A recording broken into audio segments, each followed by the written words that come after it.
Hello दोस्तों, मैं प्रशांत आप सभी का अपने YouTube channel Equity to Community में स्वागत करता हूं। तो आज हम इस वीडियो में बात करने जा रहे हैं कि ट्रेडिंग करने का सही तरीका क्या है। आप में से मैक्सिमम लोग ट्रेडिंग जरूर करते होंगे, लेकिन आप में से बहुत कम लोग ट्रेडिंग करने का सही तरीका जानते हैं, वो सही तरीके से ट्रेडिंग करते हैं। एज ए रिजल्ट आप में से मैक्सिमम लोगों को नुकसान इसी कारण से होता है क्योंकि आप सही तरीके से एक सिस्टमैटिक तरीके से ट्रेडिंग नहीं करते हैं, और इसी के बारे में हम इस वीडियो में डिस्कस करने जा रहे हैं। तो अगर आप बिगिनर्स हैं या फिर पहले से ट्रेडिंग क्यों ना कर रहे हो, ये वीडियो आप दोनों के लिए काफी क्रूशियल रहने वाला है, इसलिए आप सब लोग इस वीडियो में लास्ट तक बने रहे। और अगर अभी तक आपने हमारे चैनल को सब्सक्राइब नहीं किया है तो चैनल को सब्सक्राइब जरूर कर लीजिए, साथ ही साथ बेल आइकन को जरूर दबा दीजिए ताकि जब भी अपना नेक्स्ट वीडियो अपलोड करें उसका नोटिफिकेशन आपको मिल जाए और आप वीडियो को मिस ना करें। चलिए देखते हैं कि ट्रेडिंग करने का सही तरीका क्या है।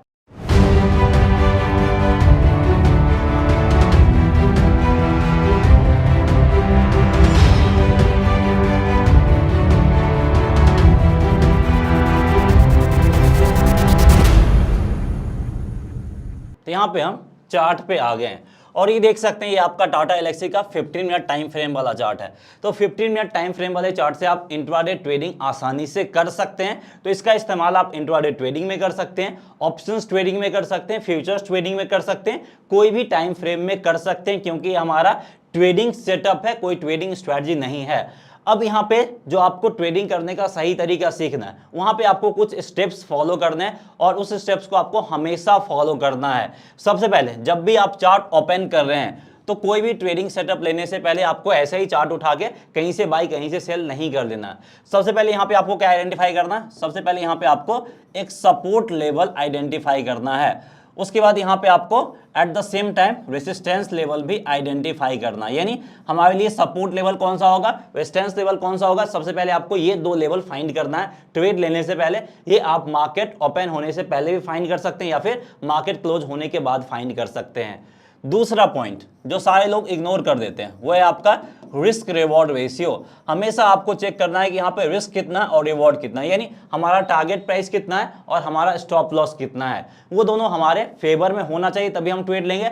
अगर रिस्क रिवॉर्ड हमारे फेवर में नहीं है तो चाहे कोई भी कितना भी पावरफुल स्ट्रेटजी क्यों ना, कितना भी सटीक स्ट्रेटजी क्यों ना, उसको हम यहाँ पे अवॉइड करना प्रेफर करेंगे, उसके बेसिस पे हम ट्रेड नहीं लेंगे। तीसरा पॉइंट, यहाँ पे आपको काफी पेशेंस के साथ वेट करने की जरूरत है, यानी आपको यहाँ पे काफी पेशेंस रखना है, कभी भी जल्दबाजी नहीं करना, ना ही मार्केट में एंट्री लेने का, ना ही मार्केट से एग्जिट करने का। और जो हमने ट्रेडिंग सेटअप तैयार किया काफी सोच समझ के, उसमें जल्दी हमें मॉडिफिकेशंस भी नहीं करना। सिर्फ हम स्टॉप लॉस को ट्रेल कर सकते हैं, बाकी कोई चेंजेस हमें नहीं करना। जल्दी हम टारगेट में भी चेंज नहीं करेंगे और जल्दी हम एंट्री पॉइंट में भी ज्यादा चेंजेस नहीं करेंगे।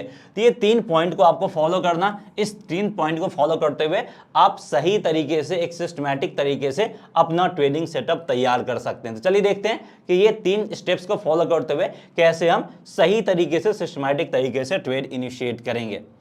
तो सबसे पहले एक और चीज आपको बताना चाहूंगा कि ये बिगनर्स के लिए भी बहुत ज्यादा हेल्पफुल है। यहाँ पे हम ज्यादा कॉम्प्लिकेशंस के ऊपर नहीं जा रहे हैं, आगे हम और भी डिटेल वीडियो बनाएंगे जहां पे हम थोड़े कॉम्प्लिकेशंस पे आएंगे। लेकिन यहाँ पे जो हम ट्रेडिंग स्ट्रेटजी फॉर्म करेंगे उसमें हम OHLC पे ज्यादा फोकस करेंगे।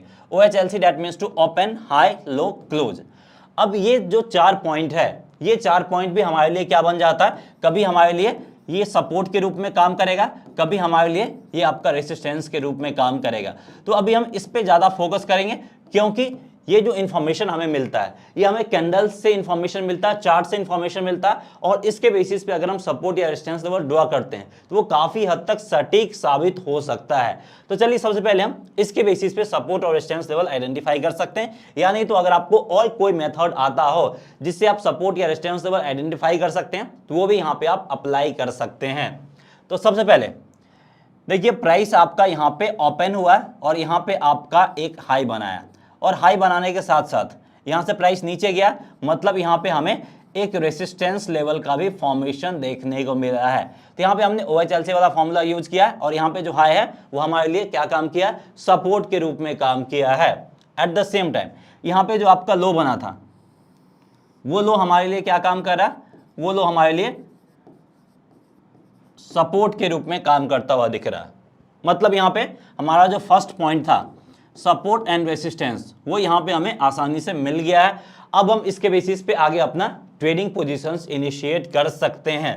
अगर ये रेजिस्टेंस लाइन को ब्रेक करके ऊपर निकलता है तो यहाँ पे हम बायर्स में स्ट्रेंथ देखेंगे, उसके बाद बाय साइड की तरफ पोजीशंस इनिशिएट कर सकते हैं। अगर ये सपोर्ट को ब्रेक करके नीचे जाता है और सेलर्स में स्ट्रेंथ दिखता है तो यहाँ पे हम सेल साइड की तरफ पोजीशंस इनिशिएट कर सकते हैं। और उसके बाद देखिए लगभग इस पूरे दिन प्राइस आपका इसी कैंडल के बीच में मूव करता हुआ रह गया, यानी पूरे दिन लगभग आपका इनसाइड बार पैटर्न का फॉर्मेशन किया, यानी कोई भी कैंडल इस कैंडल के हाई या फिर लो को ब्रेक नहीं किया है। और जब भी ऐसा सिचुएशन हो तो हमें जनरली ट्रेडिंग अवॉइड करना, ये भी चीज आपको समझ लेना है। जब भी पहला कोई कैंडल बिग कैंडल हो और पहले 1-1.5 घंटे तक देखेंगे कि कैंडल अगर उसके अंदर ही फॉर्म होता हुआ दिख रहा तो उस दिन यहाँ पे हम ट्रेडिंग अवॉइड करेंगे, तो हम इस दिन ट्रेडिंग नहीं लेंगे। उसके बाद नेक्स्ट ट्रेडिंग सेशंस क्या हुआ, market slightly gap up open हुआ लेकिन इस कैंडल के अंदर ही ओपन हुआ और इसको ब्रेक करके ऊपर निकला है। तो जैसे ब्रेक करके ऊपर निकला और बायर्स में हमने स्ट्रेंथ देखा है तो हम इस लेवल के करीब भी क्या कर सकते हैं, अपना एंट्री पॉइंट फाइंड कर सकते हैं, या नहीं तो अगर आप थोड़ा सेफ जाना चाहते हैं तो आप यहां पे भी एंट्री कर सकते हैं। अब हमारा जो स्टॉप लॉस होगा इस कैंडल का लोएस्ट पॉइंट होगा, वो मेरा एसएल के रूप में काम करता हुआ दिखेगा। तो देख सकते हैं ये हमारा एसएल बन जाएगा दूसरे कंडीशंस में और पहले कंडीशंस में काफी छोटा सा एसएल बन रहा है। तो दोनों कंडीशंस में जितना एसएल है एटलीस्ट हम उतने टारगेट प्राइस के लिए आसानी से जाएंगे या फिर उससे ज्यादा टारगेट प्राइस के लिए भी जाएंगे। तो यहाँ पे देखिए प्राइस आपका ऊपर गया या फिर आप यहाँ पे प्रीवियस स्विंग हाई या फिर स्विंग लो के बेसिस पे भी टारगेट प्राइस सेट कर सकते हैं, यानी तो साइकोलॉजिकल लेवल भी आप यहाँ पे सेट कर सकते हैं।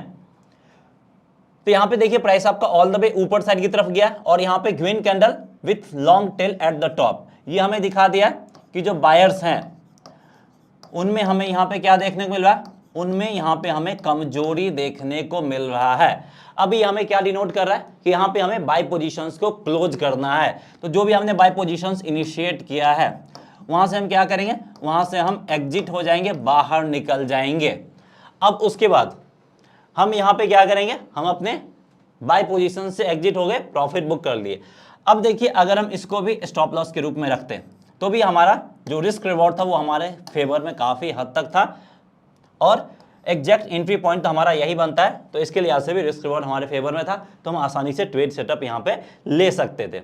अब उसके बाद क्या हुआ, प्राइस आपका नीचे गिरना स्टार्ट किया है। अब हमारे लिए प्रीवियस डे का जो हाई है ये बन गया। अब ये हमारे लिए एक इंपॉर्टेंट और काफ़ी स्ट्रॉन्ग रेसिस्टेंस लेवल का फॉर्मेशन ये कर दिया है। तो यहाँ पे हमारा रेजिस्टेंस लेवल का फॉर्मेशन हो गया। मार्केट अभी क्लोज नहीं हुआ, हम वेट करेंगे मार्केट क्लोजिंग का। प्राइस यहाँ से नीचे गिरा, अब हमारे सामने कोई ट्रेडिंग सेटअप नहीं है, अब हम यहाँ पे कोई ट्रेड नहीं लेंगे, एक ही ट्रेड बनता है जो कि यहाँ से यहाँ तक हमने ट्रेडिंग कर लिया है। अब अल्टीमेटली प्राइस आपका क्लोजिंग यहाँ पे दिया है, तो ये आपका प्राइस क्लोजिंग हुआ, लेकिन एट द सेम टाइम ये आपका काफी हद तक एक सपोर्ट लेवल का भी फॉर्मेशन किया। इमीडिएट सपोर्ट लेवल ये है, इसके बाद आपका ये सपोर्ट लेवल के रूप में काम करता हुआ दिख जाएगा। ये जो रेजिस्टेंस लेवल था ये हमारा वापस से सपोर्ट के रूप में काम करेगा। तो हमारे सामने दो सपोर्ट लेवल है, लेकिन इमीडिएट सपोर्ट लेवल जो क्लोजिंग बेसिस पे जहां पे दिया वो बनता हुआ दिख रहा। उसके बाद क्या हुआ, प्राइस आपका गैप डाउन ओपन हुआ है। तो यानी अब हम ट्रेड कब लेंगे, आइदर ये सपोर्ट लेवल को ब्रेक करके ऊपर निकलेगा तब, या नहीं तो सपोर्ट लेवल को टच करके वापस से नीचे आएगा, रिवर्सल दिखाएगा, तब हम ट्रेड लेंगे। यही दो कंडीशंस में ट्रेड लेंगे, उससे पहले हम ट्रेड नहीं लेंगे। तो यहाँ पे प्राइस आपका नीचे ओपन हुआ, इस लो को हम यहाँ पे मार्क कर लेंगे और अब ये जो लो है मेरा सपोर्ट के रूप में काम करता हुआ दिख रहा है। अब ये जो सपोर्ट है वो किस में कन्वर्ट हो गया, वो हमारे लिए रेजिस्टेंस में कन्वर्ट हो गया। तो यहाँ पे हमारे लिए रेजिस्टेंस में कन्वर्ट हो गया और ये हमारा सपोर्ट बन गया। अब मार्केट ओपन होने के बाद हमारा ये जो है ये रेजिस्टेंस लाइन है और ये सपोर्ट लाइन है, इसको वापस से हम फ्रेश ड्रॉ कर लेते हैं। ये हमारा बन गया रेजिस्टेंस लाइन, ये हमारा बन गया सपोर्ट लाइन। अब यहाँ से प्राइस आपका ऊपर जाना स्टार्ट किया, तो यहाँ पे हम कुछ करेंगे नहीं, क्योंकि ये कैंडल क्लोज होने के बाद हमारा ये सपोर्ट लेवल बन के तैयार हुआ। उसके बाद प्राइस गया रेजिस्टेंस लेवल के करीब, यहाँ पे ऊपर में लॉन्ग टेल बना और उसके बाद प्राइस आपका नीचे आना स्टार्ट कर दिया। अब जैसे ही प्राइस नीचे आना स्टार्ट हुआ और यहाँ पे सेलर्स में हमें स्ट्रेंथ दिखा है, तो हम इस लेवल के आसपास क्या करेंगे, हम सेल साइड की तरफ पोजीशंस इनिशिएट करेंगे और उसके बाद हमारा जो ये जो लेवल है ये हमारा टारगेट प्राइस के रूप में काम करता हुआ दिख जाएगा। अब यहाँ पे ये हमारे टारगेट प्राइस को हिट नहीं किया है, लेकिन काफी नीचे आया और नीचे आके ही क्लोजिंग दिया है। तो हमने जो लेवल पे सेल किया था उस लिहाज से अगर हम देखें तो एसएल हमारा यहाँ पे बनेगा काफी छोटा सा और टारगेट प्राइस इससे एटलीस्ट हमें डबल दिखता हुआ क्लियर कट दिख रहा है। तो यहाँ पे हम इस टारगेट प्राइस के लिए डेफिनेटली जाते हैं। टारगेट प्राइस हिट नहीं हुआ, लेकिन यहाँ पे हमें डेफिनेटली अच्छा खासा प्रॉफिट मिलता हुआ दिखेगा, क्योंकि जिस लेवल पे हमने सेल किया उससे काफी नीचे ये क्लोजिंग दिया है। तो इस तरीके से आप आसानी से अपना ट्रेडिंग सेटअप तैयार कर सकते हैं, इस तरीके से आप ट्रेड कर सकते हैं। ये एक सिंपल मेथड है और सिस्टमैटिक तरीका है जिसमें हम कुछ स्टेप्स को फॉलो करते हुए ये ट्रेडिंग सेटअप ले सकते हैं। इसके बाद ये लेवल अभी तक हमारे लिए रेजिस्टेंस के रूप में ही काम कर रहा है और ये जो लेवल है ये अभी तक हमारे लिए सपोर्ट के रूप में ही काम करता हुआ दिख रहा। फिर अगले दिन जो मार्केट ओपन हुआ इन्हीं दोनों के बीच में मार्केट ओपन हुआ, यानी वापस से हमारा ये रेजिस्टेंस लेवल और सपोर्ट लेवल एक्टिवेट हो गया है। प्राइस आपका गैप अप ओपन हुआ है, इस लाइन को टच किया, इस रेजिस्टेंस लाइन को टच किया, लेकिन उसको ब्रेक नहीं कर पाया, प्राइस नीचे गिरना स्टार्ट कर दिया। तो हम इस लेवल के आसपास वापस से सेल साइड की तरफ एंट्री लेंगे। ये जो पॉइंट होगा ये मेरा एसएल के रूप में काम करता हुआ दिख जाएगा। वापस से ये जो सपोर्ट लेवल है यही हमारा टारगेट प्राइस बनेगा। तो देख सकते हैं एसएल छोटा सा है और टारगेट प्राइस काफी बिग है, यानी जो रिस्क रिवॉर्ड है आरआर जिसको हम शॉर्ट में बोल देते हैं वो काफी हद तक हमारे फेवर में ही दिख रहा है। यानी यहाँ पे भी हम नेक्स्ट डे इस ट्रेड से हम प्रॉफिट बना सकते हैं। तो इस तरीके से आप सपोर्ट रेजिस्टेंस लाइन को ड्रॉ करते हुए रिस्क रिवॉर्ड को देखते हुए और पेशेंस के साथ आप यहां पे ट्रेडिंग सेटअप तैयार कर सकते हैं। अब देखिए लास्ट ट्रेडिंग सेशंस क्लोजिंग आपका इसी के आसपास दिया है। अब उससे पहले यहां पे क्या फॉर्म किया, एक रेंज बाउंड मूव हमें देखने को मिला जिसमें हाईएस्ट पॉइंट ये है और लोएस्ट पॉइंट ये है। और आपको एक और चीज ध्यान रखना है कि जब भी मार्केट में आपको रेंज बाउंड मूव देखने को मिले उस टाइम पे हम ओपन हाई लो पे ज्यादा फोकस नहीं करेंगे, ओएचएलसी पे ज्यादा फोकस नहीं करेंगे, उस पार्टिकुलर रेंज पे फोकस करेंगे, क्योंकि वो हमें ज्यादा अर्ली हिंट और इंडिकेशंस देगा, ज्यादा अर्ली साइन देगा बाय और सेल करने का। तो यहाँ पे अच्छा खासा एक रेंज के बीच में मार्केट मूव करता हुआ दिखा, लगभग 2 आवर से ज्यादा इस रेंज के बीच में मूव किया है मार्केट। तो इस रेंज के हाईएस्ट पॉइंट को हम मार्क कर लेंगे जो कि आपका इमीडिएट रेजिस्टेंस लाइन बन जाएगा, और लो को मार्क कर लेंगे जो कि आपका इमीडिएट सपोर्ट लेवल बन जाएगा। अब जैसे ही ये सपोर्ट ब्रेक होगा सेल करेंगे और रेजिस्टेंस ब्रेक करके ऊपर निकलेगा तो यहाँ पे हम बाय साइड की तरफ जाना प्रेफर करेंगे। उसके बाद देखिए प्राइस क्या किया, सपोर्ट को ब्रेक करके नीचे आया, यहीं पे हम सेल साइड की तरफ पोजीशंस इनिशिएट करेंगे। ये पॉइंट मेरा एसएल के रूप में काम करता हुआ दिखेगा और प्रीवियस स्विंग लो को यहाँ पे हम टारगेट प्राइस के रूप में रख सकते हैं। प्राइस आपका नीचे गया, अच्छा खासा नीचे दिखाया है, और टारगेट प्राइस की भी अगर हम बात करें तो एटलीस्ट यहाँ पे हम 8700 तक के लेवल के लिए डेफिनेटली जा सकते हैं, जो कि इस लेवल करीब हो जाएगा। तो मेरा एसएल काफी छोटा सा और टारगेट प्राइस काफी बिग है। इस तरीके से यहाँ पे हम ट्रेड सेटअप लेके प्रॉफिट बना सकते हैं। तो यहाँ पे आपको एक और चीज बताना चाहूंगा कि अगर आपको टेक्निकल एनालिसिस अच्छे से सीखना है फ्रॉम बेसिक टू एडवांस, और टेक्निकल एनालिसिस में सारा डिसीजंस आपको खुद से लेना, किसी और पे डिपेंडेंट होने की जरूरत नहीं है, तो उसके लिए हमने एक कोर्स डिजाइन किया है। उसके लिए आपको हमारा mobile app Equity to Community को डाउनलोड करना होगा। तो आप हमारा मोबाइल ऐप डाउनलोड करके हमारे कोर्स को जरूर देखिए। अगर आपको कोर्स पसंद आता है तो आप हमारे कोर्स को इनरोल कर सकते हैं। हमने फ्यूचर्स ऑप्शंस के ऊपर भी काफी बेहतरीन कोर्स डिजाइन किया जिसमें हमने बेसिक से लेके एडवांस लेवल तक बात किया है। वो कोर्स देखने के बाद आप खुद से फ्यूचर्स ऑप्शंस में भी ट्रेडिंग डिसीजंस ले सकते हैं, और स्टॉक मार्केट में भी बेसिक से लेके एडवांस लेवल तक हमने कोर्स डिजाइन किया है। तो कोर्स को जरूर देखिए, जो भी पसंद आता है आप उसको इनरोल कर सकते हैं। कुछ डाउट या कंफ्यूजन होता है तो आप हमें कांटेक्ट भी कर सकते हैं। तो चलिए यहाँ पे हम आगे बढ़ते हैं और आगे यहाँ पे हम देखते हैं कि ट्रेडिंग सेटअप हम कैसे तैयार करेंगे। अब उसके बाद यहाँ पे देखिए प्राइस आपका क्लोजिंग कहाँ पे दिया है, यहाँ पे क्लोजिंग दिया है, और ये क्लोजिंग आपका काफी हद तक सपोर्ट के रूप में काम करता हुआ दिख जाएगा।